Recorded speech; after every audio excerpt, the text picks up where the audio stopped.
మనం వెళ్ళిపోయినాం. మన కొంపలో మన ఫ్యామిలీ విషయాల్లో సొంత చెల్లి బయట తిరుగుతాను వేసుకొని నేను బయట పర్సనల్ మాట్లాడితే జగన్ బయటకు ఈ కూటమి వాడుతా ఉంది ఫ్యామిలీ వద్దు అని చెప్తున్నా. కూటమి వాడుతా ఉంది ఫ్యామిలీలను, అది చేయొద్దండి. మీరు చిరంజీవి గారిని చాలా మంది మాట్లాడేసారు వినండి కాసేపు.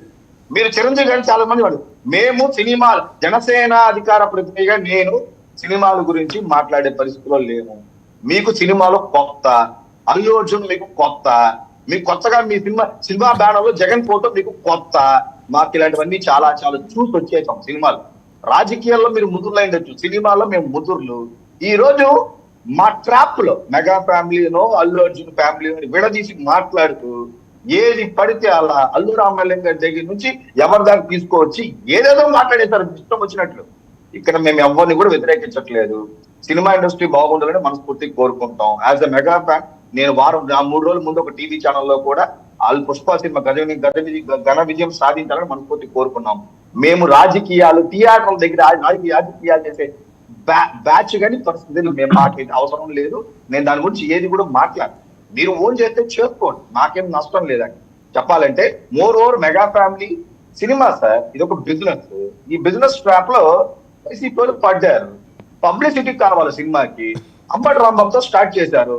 పరంపూరి శ్రీకాంత్ గారి దగ్గర నుంచి ముగింపు పగిలింది. రోజా గారు మాట్లాడారు. వైఎస్ఆర్సీపీ వాళ్ళంతా ఓన్ తీసుకున్నారు. వాళ్ళకి అదే కావాలా? సినిమా యూనిట్ నుంచి ఎవరు కూడా ఖండించట్లేదే. జగన్మోహన్ మన అల్లు అర్జున్ గారు వచ్చి ఎవరు ఖండించట్లేదే. ఎవరిని ఖండించరు. ఒక పబ్లిసిటీ మీద పుష్ప మీద అలా వెళ్తా ఉంటుంది. అందరూ మాట్లాడుకుంటా అంటారు. ఈ మార్కెటింగ్ ట్రాప్ లో వైఎస్ఆర్సీపీ వాళ్ళు పడ్డారు. మీ గత 6 నెలలుగా వైఎస్ఆర్సీపీ వాళ్ళకి మైండ్ దొబ్బింది. జగన్మోహన్ రెడ్డి గారు బయట వచ్చి ఏం మాట్లాడతారో ఆయనకు అర్థం కాదు. నాకు అవార్డు ఇవ్వాలా, నాకు సాల్వా కప్పాలా అంటారు. కాకినాడ పోర్టీషన్ లో సాల్వాలు కప్పాలా, సెగ్గి విషయంలో సాల్వాలు కప్పాలా, ఆయనకి చాలా విషయాల్లో సాల్వాలు కప్పాల్సిన పరిస్థితి. ఈ రోజు డీబీటీ అకౌంట్ లో మీరు చూసినట్టు మీరు ఒక షాపింగ్ న్యూస్ చెప్పారు. 17,75,000 మంది వచ్చి ఫిర్యాదులు చేశారంట రెవెన్యూ డిపార్ట్మెంట్ లో. వాళ్ళకి జరిగిన అన్యాయతని దానికి ఖచ్చితంగా జగన్మోహన్ రెడ్డి గారికి సాల్వా కప్పాలా. కాబట్టి సార్ నేను ఇంతకుముందు సినిమాటిక్ గా రూల్స్ లో నేను నెరవేర్చుకోలేదు సార్. ఎందుకంటే ప్రతి అంశాన్ని రాజకీయంగా వాడుకోవడం అనేది వైఎస్ఆర్సీపీకి ఒక అలవాటుగా మారిపోయింది. కాబట్టి సినిమా అంటే సినిమా చూసుకుంటారు, వాళ్ళ పార్టీ వాళ్ళు పోతారు. మమ్మల్ని కూడా ఏదో నాగబాబు గారు ట్వీట్, నిన్న కూడా నాగబాబు గారు ఒక ట్వీట్ వేశారు, ఇండస్ట్రీ కలకాలంగా ఉండాలి, సినిమాని ఆస్వాదించాలని. అంతవరకే మీరు అడిగే దానికి అన్నిటికీ కూడా చిరంజీవి గారి సమాధానం కూడా నేను చెప్పుకుంటా, పవన్ కళ్యాణ్ గారి సమాధానం నాకు నేను చెప్పుకుంటా.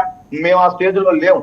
మిమ్మల్ని బట్టలు ఇప్పే స్టేజ్ లో ఉన్నాం, మీరు ఎండగట్టే స్టేజ్ లో ఉన్నాం, గతంలో చేసిన తప్పుల్ని ప్రజల ముందు నిలబెట్టే స్టేజ్ లో ఉన్నాం. ఎప్పుడెప్పుడు మిమ్మల్ని లోపలే చేస్తారా, ఎంతమంది లిస్ట్ లో ఉన్నారు నా స్టేజ్ లో ఉన్నాం తప్ప సినిమా టికెట్ల కాడ కౌంటర్ల దగ్గర మీరు అందరినీ ఆడుకోవడం తప్ప ఎవరిని లోపలేసేది ఉండదు. మీరు అందరినీ ఆడుకుంటూ అందరితో ఆడుకుంటూ మీ పని మీరు చేసుకుంటా అంటారు అంతే. అంతగొప్ప మీరు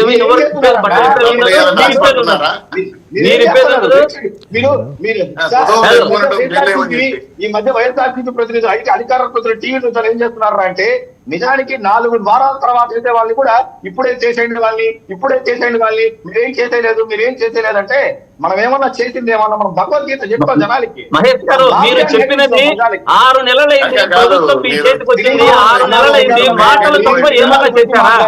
మాటలు తప్ప ఏమన్నా ఉన్నాయా చెప్పండి. ఊరికి అన్ని అభియోగాలు చేయడము, దానిని ఏమన్నా మాట్లాడటం తప్ప మీది కార్యాచరణ ఏమన్నా ఉందా? కార్యాచరణ ఎక్కడన్నా కనపడిందా చెప్పండి. అమలు చేయకుండా డైవర్షన్ పాలిటిక్స్ తో మీ పని మీరు చేసుకుంటున్నారు తప్ప కార్యాచరణ పుష్ప సినిమా తీసుకొచ్చి డైవర్షన్ పాలిటిక్స్ చేస్తుంది వైఎస్ఆర్సీపీ పార్టీ. 3,500 కోట్ల రూపాయలు ఫీ రీయింబర్స్మెంట్ బకాయిలు ఎగ్గొట్టి ఈయన మళ్ళా మన రోడ్డు మీదకి వస్తామంట పిల్లలకి మద్దతు తెలపడానికి. కరెంట్ ఛార్జీని 9 సార్లు పెంచి ఇప్పుడు మళ్ళా రోడ్డు మీదకి వస్తుందా? ధాన్యం కొనుగోలులో తీసుకున్నట్టయితే గత సంవత్సరం ఇదే టయానికి మీరు 4.43 మెట్రిక్ టన్స్ కొంటే ఈ ప్రభుత్వం 9.14 మెట్రిక్ టన్స్ కొనింది. రైతులకు ఇవ్వడం జరిగింది. రైతులు సంతోషంగా ఉన్నారు, ప్రజలు సంతోషంగా ఉన్నారు, అందరూ సంతోషం. గతంలో మీరు పెట్టినటువంటి మచ్చలు బొక్కలే ఇంకా ప్రజలు ఇబ్బంది పడతా ఉన్నారు తప్ప ప్రస్తుతం బానే ఉంది. ఇంకా తీసుకున్నట్టయితే ఏ విషయంలో సూపర్ 6 అనే ఒక పథకాలు తీసుకున్నట్టయితే మీరు కూడా తల్లికి మీరు కూడా అమ్మ కోడి అని చెప్పి జనవరిలో ఇచ్చినారు, సంక్రాంతికి ఇచ్చినారు. మీరేమి ఇమీడియట్ గా ఇచ్చింది ఏమీ లేదు. మా క్యాలెండర్ మాకుంటే మేము ఇస్తాం. కాబట్టి శ్రీకాంత్ అన్న మీరు ఎప్పుడైతే సినిమా పరంగా డీప్ లోకి వెళ్ళి అల్లు ఆమె దగ్గర నుంచి చిరంజీవి గారిని టార్గెట్ చేస్తూ మాట్లాడారు. టు బి ఫ్రాంక్, ఇంత చీప్ గా ఇంత డౌన్ లెవెల్ లోకి వెళ్ళి ఒక చిరంజీవి గారిని కూడా అల్లు రామలింగయ్య వల్లే అన్నట్టు సార్. మేము దాన్ని అల్లు రామలింగయ్య వల్ల కాదు అని చెప్పి ఫ్యామిలీ అంతా బేస్ అల్లు రామలింగయ్య గారు ఇప్పుడు చెప్తా అల్లు చిరంజీవి గారికి కానీ, పవన్ కళ్యాణ్ గారికి కానీ, నాగబాబు గారికి కానీ, అల్లు అర్జున్ కానీ బేస్ అల్లు రామలింగయ్య గారే, బేస్ అల్లు రామలింగయ్య గారే. వినన్న అల్లు రామలింగయ్య చిరంజీవి గారి ఫ్యామిలీ వల్ల, మెగా ఫ్యామిలీ వల్ల, అల్లు రామలింగయ్య ఫ్యామిలీ వల్ల జనాలకి వచ్చే నష్టం లేదు, జనాలకి వచ్చే నష్టం లేదు. ఓకేనా? షర్మిల గారు మాటల వల్ల, షర్మిల గారు ఊరికే మాట్లాడట్లేదు.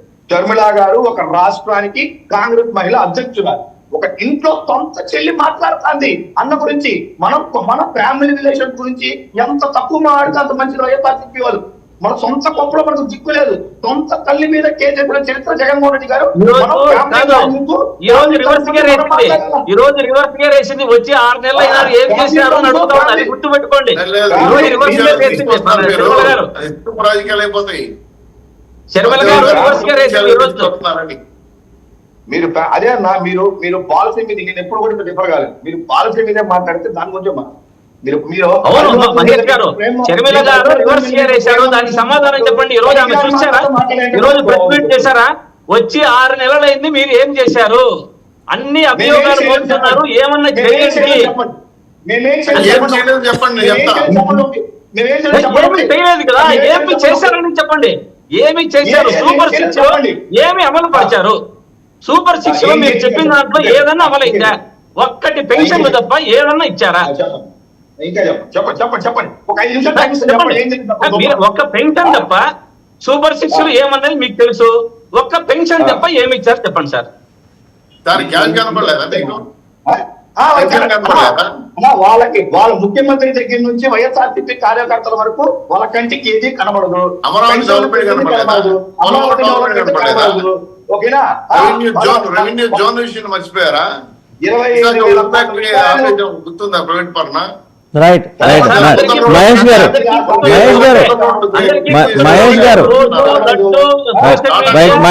గారు మళ్ళీ వస్తాం మీ దగ్గరికి. మహేష్ గారు, శ్రీకాంత్ గారు మళ్ళీ వస్తాం మీ దగ్గరికి. చౌదరి గారు, నేను ఇందాక నుంచి చౌదరి గారి దగ్గర నుంచి ఎక్స్పెక్ట్ చేస్తున్న పాయింట్ వచ్చేసింది. Visakha steel plant. నాకు కావాల్సింది ఏంటంటే ఆ స్టీల్ ప్లాంట్ దిక్కు మొక్కు లేకుండా దాని వ్యవహారం పక్కన పడిపోతే మనం వెళ్ళి మాట్లాడడం కేంద్రంతో. ఎందుకంటే మనకి సౌత్ బ్లాక్ నుంచి ఇన్స్ట్రక్షన్స్ ఏది మీరు